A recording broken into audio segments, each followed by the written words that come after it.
Movie के शुरुआत में हमें बताया जाता है कि कई ऋषि मुनियों ने हजारों साल पहले घोर तपस्या की थी और फिर भगवान शिव को प्रसन्न किया। फिर भगवान शिव आए और उनको कई वरदान दिए, जिनमें से जैसे कि वानर अस्त्र दिया, किसी को अग्नि अस्त्र दिया और किसी को जल अस्त्र दिया, किसी को नंदी अस्त्र दिया और फिर ऐसे ही कई अस्त्र दिए और उन पूरे ग्रुप को नाम दिया गया ब्रह्मांस। ब्रह्मांस मतलब ब्रह्मा का अंश। फिर ऐसे ही कई सदियां गुजर गई, कई पीढ़ियां गुजर गई, लेकिन ये शक्तियां आगे से आगे ऐसे ही ट्रांसफ़र होती रही। लेकिन इन सब अस्त्रों में से एक महाअस्त्र था जिसका नाम था ब्रह्मास्त्र। उसकी शक्तियां इतनी ज़्यादा थी कि उसको कंट्रोल करने के लिए पूरे ऋषि मुनियों ने मिलकर अपनी शक्ति से उसकी पूरी शक्ति को एक छोटे गोल पत्थर में कैद कर दिया। लेकिन उनमें से एक उन्हीं के ग्रुप का एक आदमी था जिसका नाम था देव, जो कि इस पत्थर को पाने की लालसा रखता था। लेकिन ये स्टोरी यहीं पे शिफ्ट होती है और फिर हमें प्रेजेंट टाइम में दिखाया जाता है। फिर हमें एक साइंटिस्ट दिखाया जाता है जिसका नाम मोहन होता है और इसी के पास ब्रह्मास्त्र का एक टुकड़ा होता है। और फिर हमें दिखाया देता है कि जोर और रफ्तार जो कि उस टुकड़े को लेने के लिए आ जाते हैं और मोहन को मारपीट करते हैं। लेकिन ब्रह्मास्त्र की एक खासियत होती है, वो अपने मालिक के खून से ही असली रूप में आता है, इसलिए उनको मिलता नहीं है। और जो कि मोहन होता है जिसके अंदर वानर अस्त्र की पावर होती है, इसलिए वह अपनी जान बचाने में कामयाब हो जाता है। इधर उधर उछल कूद करता है और फिर इधर उधर कूदते कूदते अपनी जान बचा लेता है और आखिर में वह आसमान में जाके गायब हो जाता है।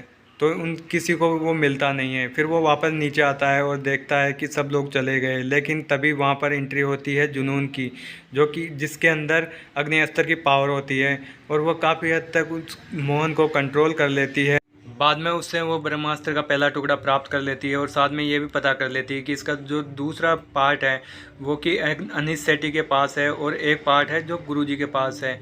और बाद में मोहन को होश आ जाता है और मोहन अपनी जान दे देता है, लेकिन नहीं बताता। और बाद में ये सीन शिफ्ट होता है और हमें बताया जाता है शिवा को, जो कि दशहरे के मेले के अंदर होता है और एक डीजे की जॉब कर रहा होता है और वो बहुत ही अच्छा म्यूज़िक बजाता है। और वहीं उसे ईशा दिखाई देती है और देखते हैं उससे प्यार हो जाता है उसे। और वहाँ वहाँ पर इतना शानदार म्यूज़िक बजाता है कि देख के उसके लोग बहुत खुश हो जाते हैं और बहुत इन्जॉय करते हैं। और पीछे बहुत भयंकर आग लग जाती है और वहाँ पे शिवा बेहोश हो जाता है। फिर सीन शिफ्ट होता है और हमें दिखाया जाता है कि मोहन की कैसे डेथ हुई थी। वो पूरे उसके विजन्स आ जाते हैं शिवा को और पता लग जाता है कि मोहन की डेथ हो चुकी है और अगला शिकार है जो कि अनीस सेठी है। तो वह ये बात ईसा को भी बता देता है कि भाई कि अब अनीस सेठी की तो डेथ होने वाली है और हमें जल्द से जल्द कुछ करना पड़ेगा। इसलिए वह उनकी लोकेशन जानने के लिए अपने लैपटॉप में सर्च मारते हैं कि भाई अनीस सेठी कहाँ मिलेगा। और वो उसको पूरी स्टोरी भी बता देता है कि मेरे बचपन में मेरे माता पिता इसी घर के अंदर जल के मर गए थे और मैं अकेला बचा था। और ईसा ये बात जान के सैड होती है और ये डिसाइड करती है कि वो अनीस सेठी को बचाने के लिए वो भी उसके साथ जाएगी। फिर दोनों वहाँ से निकलने की तैयारी करते हैं और मूवी का सीन शिफ्ट होता है जहाँ पे हमें दिखाया जाता है काशी के अंदर वह दोनों बोट में बैठ के जाते हैं और वहाँ पे एक प्यारा सा सॉन्ग प्ले होता है, केसरिया तेरा इसका पिया। फिर वो दोनों अनीस सेठी को ढूंढने की कोशिश करते हैं और हमें पता चलता है कि वहाँ पे जुनून भी है अपने दो पंटर के साथ, जोरो और रफ्तार के साथ वह ढूंढ रहे होते हैं। लेकिन शिवा टाइम से वो अनीस सेठी को जाके सब कुछ पूरी स्टोरी बता देता है कि उनके हाथ में ब्रह्मास्त्र का पहला टुकड़ा लग चुका है और वो अब दूसरा लेना चाहते हैं। और अनीस सेठी भी इस बात को समझ जाता है और फिर उनकी कोशिश करता है कि भाई कि साथ देने की कोशिश करता है। लेकिन गलती से ईशा इस जाल में फंस जाती है और ईशा शिवा को पुकारती है। लेकिन तभी वहाँ पे जोरो और रफ्तार वहाँ पे उनको परेशान करने के लिए आ जाते हैं और गलती से शिवा गोली मारता है तो वो अनीस सेठी को जाके लग जाती है और अनीस सेठी घायल होकर ज़मीन पे गिर जाते हैं।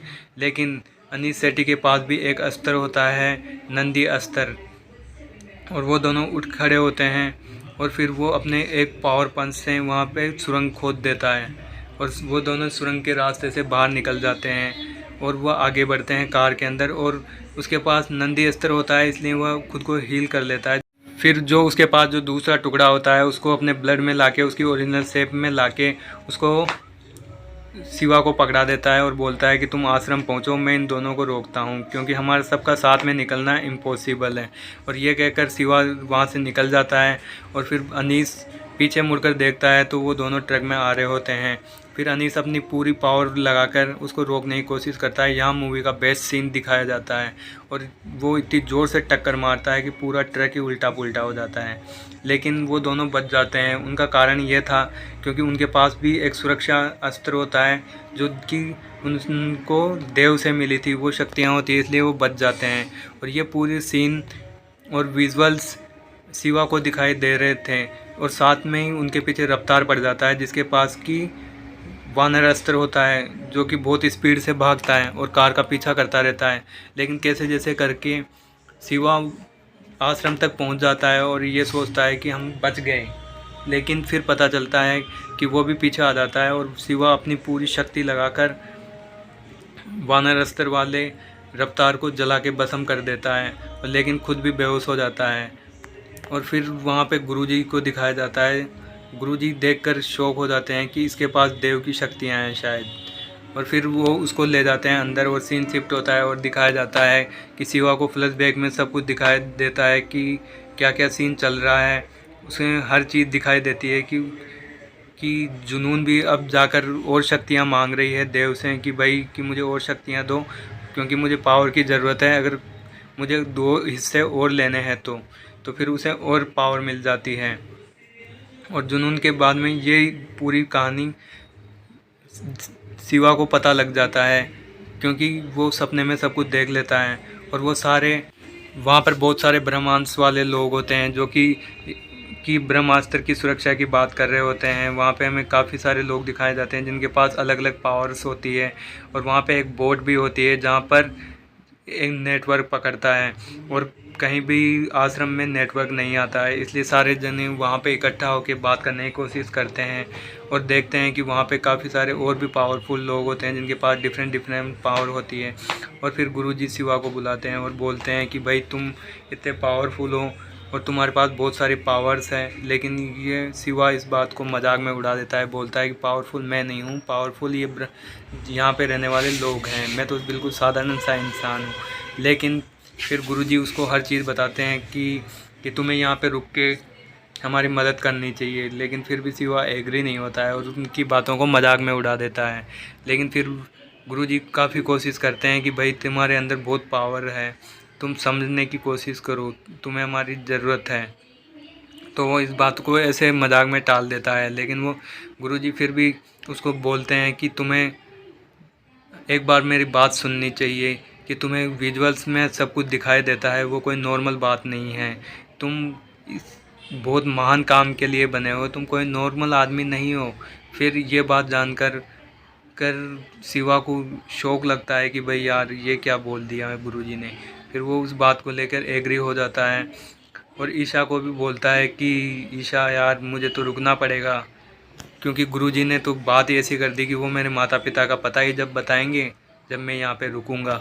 फिर ईशा ये बात मानकर वहाँ से निकल जाती है और फिर शिवा की ट्रेनिंग स्टार्ट होती है यहीं से। और शिवा को समझाते हैं कि भाई कि तुम अपनी पावर को बढ़ाने की कोशिश करो, और दूसरी तरफ जुनून भी अपनी पावर बढ़ाने की कोशिश करती है। और फिर ये सारे मिलकर डिस्कस कर रहे होते हैं कि हमें कि शिवा की पावर कैसे बढ़ाई जाए। और शिवा भी खूब प्रैक्टिस करता है और चिंगारी से आग बनाने की कोशिश करता है। और वहाँ पे और भी बहुत सारे लोग होते हैं जिनके पास अलग अलग पावर्स होती है। किसी के पास नाग अस्त्र होता है, किसी के पास हीलिंग पावर होती है।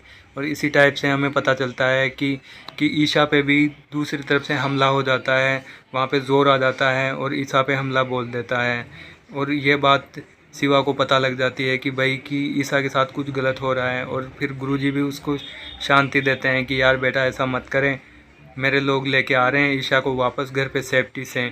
और ये बात जानकर फिर शिवा भी राज़ी हो जाता है। और वहाँ पे गुरुजी उसको बताते हैं कि अमृता नाम की जो औरत थी वो तुम्हारी माँ थी और जो देव था वो तुम्हारे पिता थे। और ये बात जानकर शिवा भी बहुत आश्चर्य में पड़ जाता है कि मेरे पापा देव हैं जो कि ब्रह्मास्त्र पर कब्जा करना चाहते थे। और जो शिवा की माँ थी उसके पास जल अस्त्र था, उसने ब्रह्मास्त्र के टुकड़े कर दिए थे और एक टुकड़ा खुद के पास रख लिया था जो कि इनको नहीं मिलता है। लेकिन फिर बाद में ये पता लग जाता है उनको भी कि ब्रह्मास्त्र को जो एक टुकड़ा था वो उनकी माँ के संग के अंदर था। और ये बात वो जान जाते हैं कि उनके पास 2 टुकड़े हो चुके होते हैं। क्योंकि एक टुकड़ा तो अनीस से मिल गया था, दूसरा उस शंख से मिल गया था उनको। फिर दोनों टुकड़े इनके पास होते हैं। और दूसरी तरफ जो कि जुनून होती है वो अपनी आर्मी बढ़ाने की कोशिश करती है बहुत ज़्यादा, और पूरे लोगों को, गांव के लोगों को अपने कंट्रोल में ले लेती है। और शिवा भी जो उनके लोगों का जो वो होता है, एक लॉकेट होता है, उसको गले में पहन लेता है और देव से कनेक्टेड हो जाता है। और ये बात जुनून भी जान जाती है कि भाई शिवा किधर है और गुरुजी का आश्रम कहाँ है। और सब ये बात जानकर चौंक जाते हैं। और फिर ये विजुअल्स, फिर सीन शिफ्ट होता है गुरुजी के आश्रम की तरफ, और वहाँ पे दिखाया जाता है कि भाई शिवा अब पावर आने की कोशिश करने में है और देव को भी कंट्रोल करने में है। लेकिन वहाँ पे फिर शिवा अपनी पावर से पूरी जो जुनून की आर्मी होती है उसको भगाने की कोशिश करता है। वहाँ पे खूब फाइट होती है, सब लोग अपनी अपनी पावर का यूज़ करते हैं, लेकिन शिवा अपनी अग्नि अस्त्र वाली पावर से पूरे लोगों एक अग्नि चक्र बना लेता है। लेकिन जुनून के पास, जो कि जुनून होती है उसके पास जलास्त्र होता है, जिससे जलास्त्र के कारण वो बारिश कर देती है, जिससे अग्नि चक्र टूट जाता है। और अग्नि चक्र टूटने के बाद में वह तीनों हिस्से प्राप्त कर लेती है जुनून, और तीनों हिस्सों को जोड़ने की कोशिश करती है। और इसी बीच के अंदर बहुत भयंकर धमाका होता है और जुनून भी जाके एक खाई में गिर जाती है। लेकिन इसका धमाका इतना भयंकर होता है कि सृष्टि अब समाप्त होने वाली होती है, और इस चक्कर में ईशा कहीं और दूसरी जगह फंस जाती है। और फिर शिवा और गुरुजी दूसरी तरफ आ जाते हैं, लेकिन शिवा उसको बचाने की कोशिश करता है। और गुरुजी बोलते हैं कि तुम ऐसा मत करो, तुम मर जाओगे, तुम्हें हमारी ज़रूरत है। लेकिन शिवा इस चीज़ की परवाह नहीं करता और भागते हुए जाके ईशा के पास चला जाता है। और ईशा अब वहाँ पे मरने ही वाली होती है, लेकिन उसी टाइम पे शिवा की पूरी शक्तियाँ जाग जाती है, क्योंकि ईशा होती है जो कि एक उसका क्लिक बटन होता है और वो ऑन हो चुका होता है। और फिर पूरी पावर आ जाती है शिवा के अंदर, और शिवा फिर अपनी पूरी पावर जागृत करता है, जिसमें हमें दिखाया जाता है कि शिवा के कई सारे हाथ आ चुके होते हैं और वो ब्रह्मास्त्र को अपने कंट्रोल में कर लेता है और अपने हाथ में पकड़ लेता है। और मूवी यहीं पे समाप्त हो जाती है। फिर हमें दिखाया जाता है कि मूवी के सेकंड पार्ट का एक छोटा सा सीन, जिसमें दिखाया जाता है कि देव अपने नेचुरल रूप में वापस आने की कोशिश कर रहा है, जो कि स्टैचू था, और वो सब कुछ टूट टाट कर नॉर्मल हो जाता है। और मूवी भी यहीं पे समाप्त हो जाती है। तो दोस्तों नेक्स्ट पार्ट का वेट करते हैं। और अगर वीडियो अच्छा लगा हो तो प्लीज़ चैनल को सब्सक्राइब कर दीजिए यार, और वीडियो लाइक कर दीजिए। Thank you for watching.